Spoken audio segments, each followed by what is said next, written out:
GS classes में आप सबका स्वागत है। तो आज हम पढ़ेंगे 19/9/2018 सेकेंड शिफ्ट का ग्रुप डी का प्रीवियस ईयर क्वेश्चन। तो चलते हैं अपने क्वेश्चन की तरफ। हमारा पहला क्वेश्चन है कि 1 kg की वस्तु को 10 मीटर की ऊंचाई तक उठाया जाता है, गुरुत्व बल द्वारा किया गया कार्य क्या होगा। आपको 1 kg का कोई वस्तु है, उसे 10 मीटर की ऊंचाई तक उठाया जाता है, तो गुरुत्वीय बल द्वारा किया गया कार्य आपको बताना है कितना होगा। आपको जी का मान 9.8 मीटर पर सेकेंड स्क्वायर लेकर चलना है। तो गुरुत्वीय बल द्वारा किया गया कार्य क्या होता है, आप सबको पता है कि W बराबर F into D cos theta होता है। तो यहां पर क्या लिखेंगे, W बराबर मास इंटू जी इंटू डी cos थीटा। तो यहां पर मास दिया है 1 ग्राम 1 किलोग्राम और जी का मान 9.8 और डी मतलब डिस्टेंस 10 दिया हुआ है और cos थीटा का मान 180 लेकर चलेंगे। तो 180 का मान होता है -1। तो आपको पता चल गया कि हमारा जो ये आंसर आएगा वो माइनस में आएगा। तो यहाँ से क्रॉस करेंगे तो 9.8 इंटू 10 तो क्या हो जाएगा 98। हमारा माइनस में पहले आंसर आया, यहाँ पर माइनस लगा देंगे तो हमारा आंसर आ जाएगा 98 जूल। तो हमारा राइट आंसर होगा option number D. Option number D हमारा राइट आंसर होगा। तो चलते हैं अपने अगले क्वेश्चन पर। हमारा अगला क्वेश्चन है जंगलों के संरक्षण एवं नए पेड़ों के रोपण हेतु लोगों में जागरूकता पैदा करने के लिए 1950 में किसके द्वारा वन महोत्सव की शुरुआत की गई। हमारा ऑप्शन जवाहरलाल नेहरू, के.एम. मुंशी, सरदार वल्लभ भाई पटेल, नरहर विष्णु गाडगिल। तो जंगलों के संरक्षण एवं नए पेड़ पौधों के रोपण हेतु लोगों में जागरूकता पैदा करने के लिए वर्ष 1950 में के.एम. मुंशी यानी कि कन्हैयालाल मणिकलाल मुंशी, इनका फुल फॉर्म नाम हुआ कन्हैयालाल मणिकलाल मुंशी, 1950 में वन महोत्सव की शुरुआत की थी। उस समय वो कृषि मंत्रालय इनके पास था, के.एम. मुंशी के पास कृषि मंत्रालय था और इन्हीं के द्वारा वन महोत्सव 1950 में शुरू किया गया था। तो हमारा राइट आंसर होगा के.एम. मुंशी। और 1 से 7 जुलाई के मध्य हर साल वन महोत्सव मनाया जाता है। तो हमारा राइट आंसर होगा के.एम. मुंशी। तो चलते हैं अपने अगले क्वेश्चन पर। हमारा अगला क्वेश्चन है किस ईस्वी में कुतुबुद्दीन ऐबक ने खुद को दिल्ली का सुल्तान घोषित कर दास राजवंश का शासन की शुरुआत किया था। आपको बताना है कुतुबुद्दीन ऐबक ने दिल्ली का सुल्तान घोषित करके दास वंश की स्थापना किया था। तो हमारा आंसर होगा ऑप्शन है 1205, 1206, 1207, 1208। आप सबको पता है कि 1206 ईस्वी में दास वंश की स्थापना किया था कुतुबुद्दीन ऐबक ने। हमारा राइट आंसर होगा option number B. Qutubuddin Aibak लाखों का दान देने वाला था, इसीलिए इसे लाख बख्श भी कहा जाता है।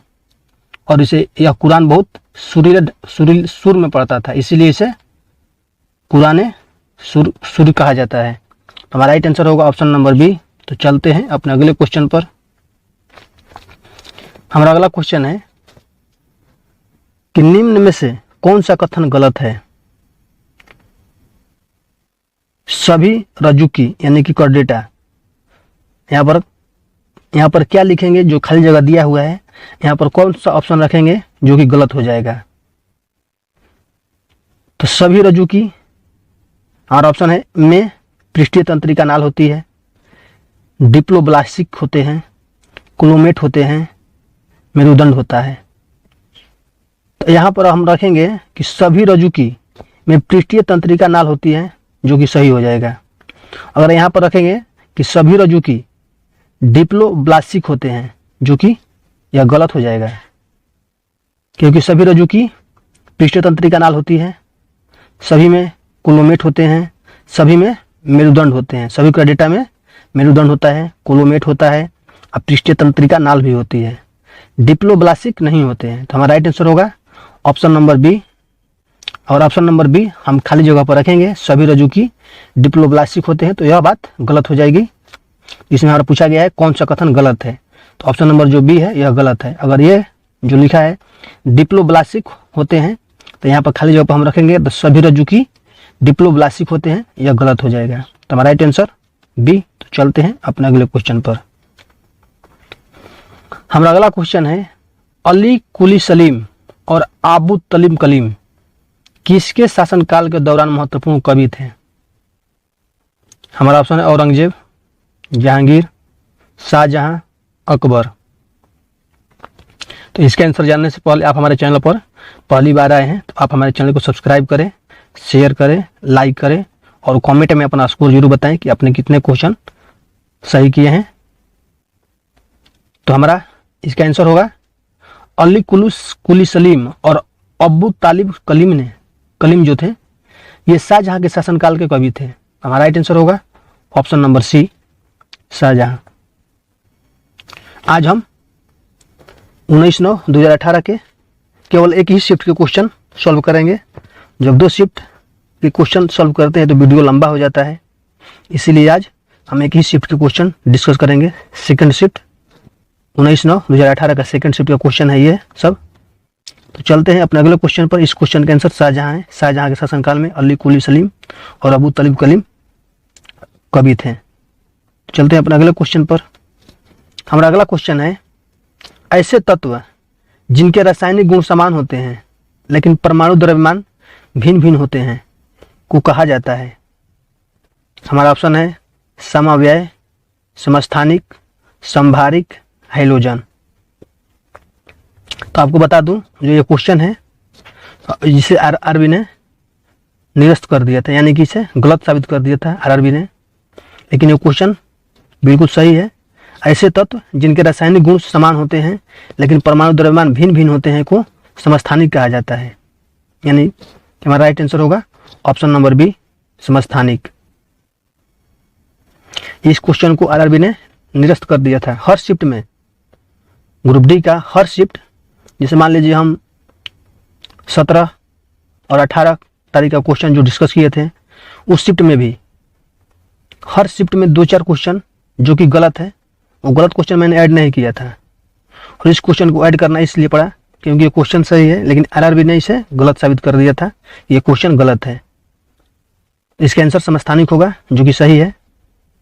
तो चलते हैं अपने अगले क्वेश्चन पर। हमारा अगला क्वेश्चन है लिटमस विलयन किससे निष्कर्षित किया जाता है? हमारा ऑप्शन है हाइड्रेंजिया, लाइकेन, जिरेनियम, पेटूनिया। तो लिटमस विलयन लाइकेन से निष्कर्षित किया जाता है। जो लाइकेन है यह एक थैलोफाइटा समूह का पौधा है। जो लिटमस विलयन एक बैंगनी रंग का रंजक होता है। जो लिटमस विलयन है यह बैंगनी रंग का एक रंजक होता है, यह लाइकेन से प्राप्त किया जाता है। लाइकेन जो है एक थैलोफाइटा समूह का पौधा है। यह प्रकृति का सूचक होता है। तो हमारा राइट आंसर होगा ऑप्शन नंबर बी, लाइकेन। आपसे पूछा जाता है कि लाइकेन किस समूह का पौधा है, आपके सामने ऑप्शन रहता है जीरोफाइटा, हेलोफाइटा, थैलोफाइटा। तो लाइकेन है थैलोफाइटा का समूह का पौधा है। तो हमारा राइट आंसर होगा लाइकेन। तो चलते हैं अपने अगले क्वेश्चन पर। हमारा अगला क्वेश्चन है तरल अवस्था में पाई जाने वाली अधातु। तरल अवस्था में पाई जाने वाली अधातु का नाम बताना है। हमारा ऑप्शन है कैल्शियम, पारा, हीलियम, ब्रोमीन। तो तरल अवस्था में पाई जाने वाली धातु एक ही है, वो है ब्रोमीन। तो हमारा राइट आंसर होगा ऑप्शन नंबर डी। जो पारा है यह कमरे के तापमान पर द्रव अवस्था में पाई जाने वाली धातु है, अधातु नहीं है। अधातु ब्रोमीन है और धातु पारा है। हमारा राइट आंसर ब्रोमीन होगा। तो चलते हैं अपने अगले क्वेश्चन पर। हमारा अगला क्वेश्चन है मिश्र धातु में टीना होता है। आपको बताना है किस मिश्र धातु में 3 होता है। हमारा पास ऑप्शन है एल्यूमिनियम, पीतल, स्टील, सोल्डर। आप सबको पता है कि जो सोल्डर धातु होता है वो टिन और शीशा का मिश्रण होता है। तो हमारा राइट आंसर क्या होगा? ऑप्शन नंबर डी, सोल्डर में टिन होता है। तो चलते हैं अपने अगले क्वेश्चन पर। हमारा अगला क्वेश्चन है 25 डिग्री सेल्सियस पर हवा में ध्वनि की गति क्या होगी? आपके सामने ऑप्शन है 346 मीटर पर सेकेंड, 300 मीटर पर सेकेंड, 360 मीटर पर सेकेंड, ऑप्शन डी है 330 मीटर पर सेकेंड। तो आप सबको पता है कि तापमान बढ़ने पर ध्वनि की चाल बढ़ती है और तापमान 1 डिग्री जब 1 डिग्री सेल्सियस बढ़ता है तब टेम्परेचर, तो ध्वनि की चाल 0.61 मीटर पर सेकेंड ध्वनि की चाल बढ़ जाती है। आप सबको पता है कि 0 डिग्री पर ध्वनि की चाल होती है 332 मीटर पर सेकेंड। हमसे पूछा गया 25 डिग्री सेल्सियस पर, तो 1 डिग्री सेल्सियस पर 0.61 बढ़ता है, तो 0.61 गुणे 25 करेंगे तो हमारा निकल के आएगा 15.25 आ जाएगा। 0.61 में अगर 25 से गुणा करेंगे तो 15.25 आएगा और 15.25 इसमें जोड़ेंगे तो 347.25 आ जाएगा। यानी कि 25 डिग्री सेल्सियस पर ध्वनि की चाल 347.25 मीटर पर सेकेंड होती है। तो हमारे ऑप्शन में इसके करीब 346 मीटर पर सेकेंड दिया है, तो हमारा राइट आंसर होगा option number A. Option number A हमारा राइट आंसर होगा, जो कि 347 के करीब है। तो चलते हैं अपने अगले क्वेश्चन पर। हमारा अगला क्वेश्चन है निम्नलिखित में से कौन सी गुरुत्वीय स्थिरांक जी की एक इकाई है? हमारा ऑप्शन है सेकेंड मीटर स्क्वायर प्रति केजी स्क्वायर, न्यूटन मीटर प्रति केजी, न्यूटन मीटर स्क्वायर प्रति kg square, Newton KG square प्रति मीटर स्क्वायर। आप सबको पता है कि इसका जो गुरुत्वीय जी यानी बड़ा जी का जो मान इकाई होता है वो होता है न्यूटन मीटर स्क्वायर प्रति केजी स्क्वायर। तो हमारा right answer option number C होगा, न्यूटन मीटर स्क्वायर प्रति केजी स्क्वायर। तो चलते हैं अपने अगले क्वेश्चन पर। हमारा अगला क्वेश्चन है पौधों में फ्लोएम किसके परिवहन के लिए उत्तरदायी है? हमारा ऑप्शन है भोजन, ऑक्सीजन, पानी, खनिज। तो पौधे में फ्लोएम का कार्य भोजन के परिवहन के लिए उत्तरदायी है और जो पानी का परिवहन करता है वो होता है जाइलम। तो हमसे पूछा गया है फ्लोएम का कार्य क्या है, तो भोजन का परिवहन। तो हमारा राइट आंसर होगा ऑप्शन नंबर ए। तो चलते हैं अपने अगले क्वेश्चन पर। हमारा अगला क्वेश्चन है हाइड्रोकार्बन के पूर्ण दहन के परिणाम स्वरूप निम्नलिखित में से क्या प्राप्त होता है?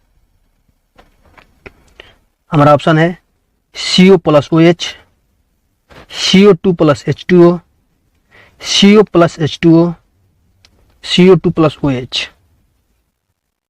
आप सबको पता होगा कि हाइड्रोकार्बन के पूर्ण रूप से जलने पर कार्बन डाइऑक्साइड, CO2 तथा जल यानी कि H2O प्राप्त होता है।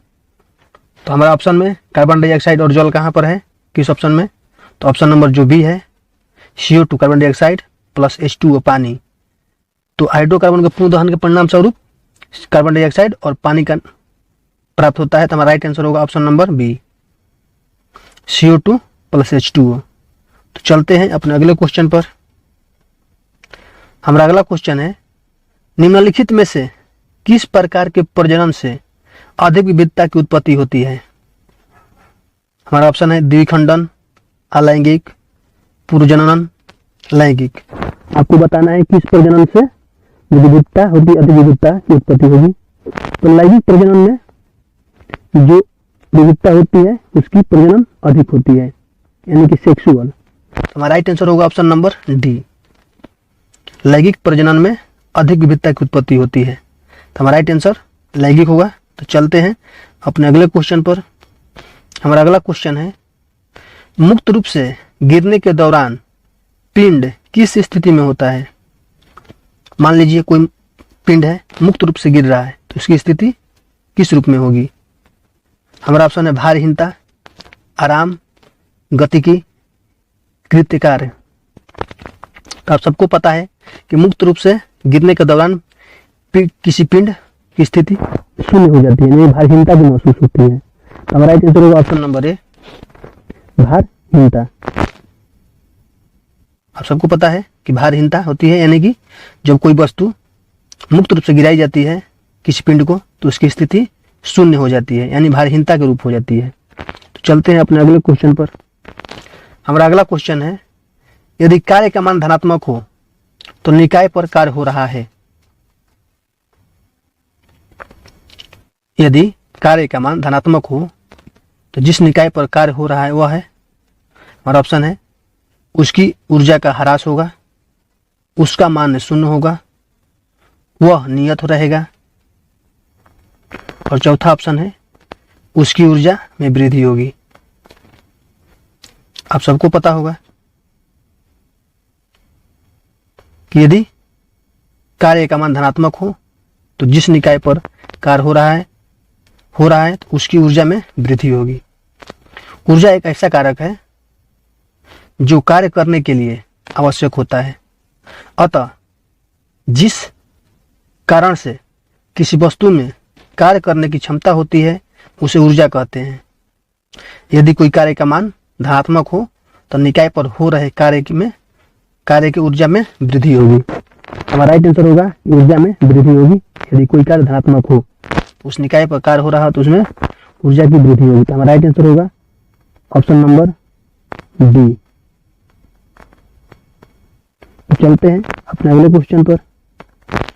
हमारा अगला क्वेश्चन है कि भ्रूण के लिए भोजन संग्रहित करने वाली जनन कोशिकाओं को क्या कहा जाता है। भ्रूण के लिए भोजन संग्रहित करने वाली जनन कोशिकाओं को क्या कहा जाता है। हमारा ऑप्शन है मादा युग्मक, जुगेमेट, नर युग्मक, समयुग्मक। तो जो भ्रूण होता है प्राणी के विकास का प्रारंभिक अवस्था होता है। जो भ्रूण है किसी प्राणी का विकास, प्राणी जो होता है जीव, उसके विकास का प्राथमिक अवस्था को कहते हैं। भ्रूण प्रारंभिक अवस्था में अपना भोज पोषण जो होता है वो प्राथमिक अंडाणु के द्वारा लाए गए पोषण द्रव्य से पाता है। जो प्रारंभिक अंडाणु के द्वारा जो पोषण द्रव्य रूप में आता है उसी से भ्रूण अपना प्राथमिक पोषण प्राप्त करता है। इसके पश्चात ब्लास्टोसिस्ट जो होती है गर्भाशय की ग्रंथि होती है तथा वपन की क्रिया में हुए ऊतक कल्पन के फलस्वरूप एकत्रित रक्त में से पोषण लेता है। इन सबको मिलाकर कहेंगे मादा युग्मक, यदि ये सब मादा में होता है। हमारा राइट आंसर होगा ऑप्शन नंबर ए, मादा युग्मक। जो भ्रूण होता है, भ्रूण के लिए भोजन संग्रहित करने वाली जनन कोशिकाओं को मादा युग्मक कहा जाता है। हमारा राइट आंसर होगा ऑप्शन नंबर ए। हमारा अगला क्वेश्चन है, यदि एक कार 2000 जूल ऊर्जा का उपयोग करती है और इसका उत्पादन 500 जूल है तो कार की दक्षता क्या होगी। हमारा ऑप्शन है 50%, 40%, 25% और 30%।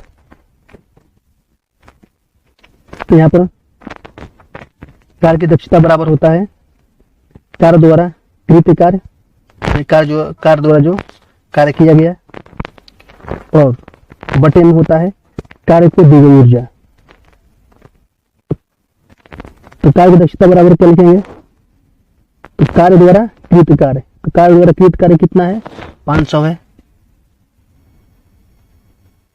और कार्य को कितना ऊर्जा दिया गया है 2000 इंटू 100 कर देंगे, 100 से 100 0 0, 50/2 यानी कि 25% कार्य की दक्षता होगी। तो हमारा राइट आंसर होगा ऑप्शन नंबर सी। तो चलते हैं अपने अगले क्वेश्चन पर। हमारा अगला क्वेश्चन है, स्थिति ऊर्जा बराबर, आपको फॉर्मूला बताना है कि स्थिति ऊर्जा बराबर क्या होती है। स्थितिज ऊर्जा बराबर दिया है ऑप्शन में Fs यानी फोर्स और second in time, mgh mass, g और ऊंचाई दिया हुआ है g गुरुत्वाकर्षण, 1/2 mv², 1/2 mu² है। तो यहाँ पर स्थितिज ऊर्जा बराबर होता है mgh। तो हमारा राइट आंसर होगा ऑप्शन नंबर बी। तो चलते हैं अपने अगले क्वेश्चन पर। हमारा अगला क्वेश्चन है कि मेडलिफ के आवर्त सारणी में क्षैतिज स्तंभ को कहा जाता है। हमारा ऑप्शन है इकाई, आवर्त, समूह, वर्ग। तो मेडलिफ की जो आवर्त सारणी में क्षैतिज स्तंभ है उसको क्या कहा जाता है। मान लीजिए कोई आवर्त सारणी है,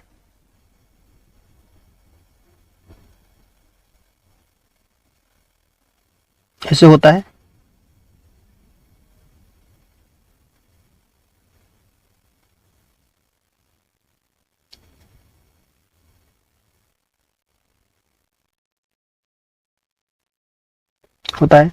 जो ऐसे है,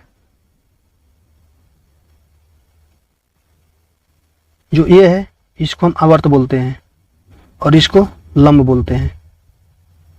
इसको हम जब दो हो जाएगा तो ये वर्ग हो जाएगा और इसे आवर्त कहते हैं। जो लंबवत हो उसे वर्ग कहते हैं और जो आवर्त हो या जो क्षैतिज हो उसे हम आवर्त कहते हैं। तो क्षैतिज स्तंभ को क्या कहेंगे, आवर्त। तो हमारा राइट आंसर होगा ऑप्शन नंबर बी। तो चलते हैं अपने अगले क्वेश्चन पर। हमारा अगला क्वेश्चन है निम्नलिखित में से कौन सा विद्युत के तापीय प्रभाव के व्यवहारिक अनुप्रयोगों पर आधारित नहीं है। आपको बताना है इनमें से चार ऑप्शनों में से कौन सा है जो विद्युत के तापीय प्रभाव के व्यवहारिक अनुप्रयोगों पर आधारित नहीं है। हमारा ऑप्शन है electric flat iron, electric toaster, electric केतली, इलेक्ट्रिक घंटी। तो आपको बताना है जो विद्युत के तापीय प्रभाव का व्यवहारिक अनुप्रयोग पर आधारित नहीं है कौन सा। तो जो विद्युत घंटी होती है वो एक धातु की बनी होती है जो विद्युत चुंबक की क्रिया द्वारा कार्य करती है। तो क्वेश्चन में विद्युत चुंबक के बारे में मान लो कोई व्याख्या नहीं किया है तो आपको पता चल गया जो इलेक्ट्रिक घंटी है वो धातु की बनी होती है जो विद्युत चुंबक की क्रिया पर कार्य करती है। तो हमारा इसमें आंसर हो जाएगा इलेक्ट्रिक घंटी जो कि तापीय प्रभाव के व्यवहारिक पर आधारित नहीं है। तो हमारा right answer option number D. तो चलते हैं अपने अगले क्वेश्चन पर। हमारा अगला क्वेश्चन है ध्वनि संचरण के समय माध्यम में कोणों के उच्च घनत्व का क्षेत्र कहलाता है। जब ध्वनि संचरण के समय माध्यम में कोणों के उच्च घनत्व का क्षेत्र क्या कहलाता है। हमारा ऑप्शन है अपवर्तन, प्रतिध्वनि, कंपन, संपीड़न। तो ध्वनि संचरण के समय माध्यम में कोणों के उच्च घनत्व के क्षेत्र संपीड़न तथा कम घनत्व के क्षेत्र पर विरलन करता है। तो घनत्व, कम घनत्व और संपीड़न।